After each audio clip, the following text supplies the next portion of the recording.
First, this runaway Texas Democrat story is reaching the height of hypocrisy. A lot to get to. Let's bring in Texas's Governor Greg Abbott. Governor, I know your schedule's tight tonight. Thank you for joining us. I really appreciate it. Sure, Sean. All right. You know, you guys down there are leading the way in so many efforts. Your economy's buzzing. People are trying to get into Texas, but these crazy Texas Democrats are out of town.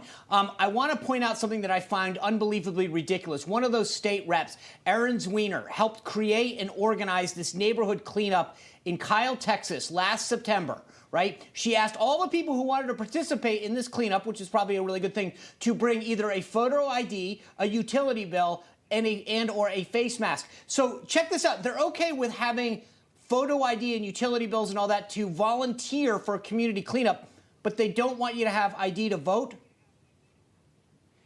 Sean, it just shows the hypocrisy that they've been talking about the entire time they've been up there in Washington, D.C. You all, I think, were using the word stunt earlier. And this is just a stunt by the Democrats, because when you think about what they've accomplished, actually they've accomplished nothing other than maybe perhaps infecting others with COVID. And they are achieving nothing while at the same time they're leaving behind in the state of Texas unfinished business. Business that is more than just the election integrity bill that we're trying to get passed. Business such as making sure that we reform our broken bail reform system, where there are jails in Houston and Dallas and elsewhere where they're letting people out of jail.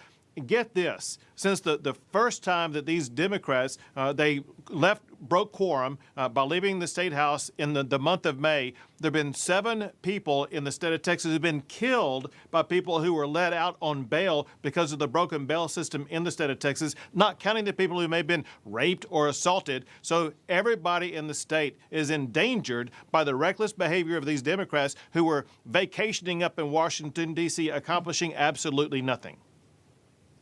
Governor, you also had another one of the state reps, Michelle Beckley. She tweeted out just yesterday, "I'm one of the brave Texas Republicans who came to D.C. to fight for voting rights in my state." She goes on to ask for more followers. But you have said that you will arrest these representatives when they arrive back into Texas. We've heard they're probably going to hold out till the beginning of August. What does that look like? Are they going to jail? Are you going to be waiting plainside? Is this really going to happen? Well, the way this works is whenever a quorum is broken, pursuant to both the Texas Constitution and Texas House rules, the House issues a call on the House, and that authorizes the Sergeant of Arms to work with the Texas Department of Public Safety to apprehend the missing members wherever they may exist in the state of Texas and bring them to the Capitol. The reason why it's limited to the state of Texas is because that's the jurisdictional limits for the Texas Department of Public Safety. But the short answer to your question is yes.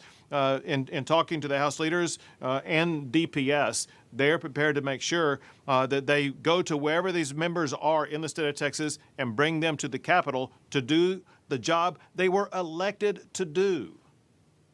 So they walked out during the regular session, then they fled the state to D.C. on the special session. So is there any other avenue that you're exploring when they get back to ensure that these things that you mentioned, not just the election integrity, but the jail situation, as you noted, to get a vote? Or can you cut off their pay? What can we do to ensure that they actually do their job? Well, Sean, one thing that I want to make clear, there's no connection between the two things I'm about to mention to you. But one thing I did after they walked off the job, I actually vetoed the funding for the entire legislative branch of government in the state of Texas. Now, they do have the ability to refund that appropriation for the legislative branch, but the only way they can do that is to show up and vote that appropriation back into law. And so that, among other things, is a reason for them to get back to work. That's beautiful. Congressman, I do want to switch gears for you, because yesterday we were covering the record number of border crossings there in your state, over 1 million now. Just last month, you announced details to build a border wall there in Texas, to continue that wall. Where does that process stand right now? I got to tell you, it's advancing faster than I thought it would, and there's an easy explanation for it. The first thing we do is we hire a program manager who oversees the entire project, and we have to send that out for bids and things like that. But the reason why it's happening faster is because we have already received a lot of information from companies and businesses that built the wall under the Trump administration or offered bids to do so. And so we're not having to invent the wheel. We're just having to apply the wheel that's already been invented. And with the land that we already have available to us, it looks like it will be costing Texas a whole lot less than it did the Trump administration. Governor, I know you've got a tight schedule. I appreciate it. Thank you. I know you guys are really doing all the right things. You're protecting the right to vote. You're creating a great environment for families and businesses to move. So keep up the great work down there in Texas. Count on it. Sean and Lindsay, y'all take care. Hey, I'm Rob Finnerty. Thanks for watching. If you enjoyed this video, please join the conversation in the comments below. Don't forget to subscribe, too.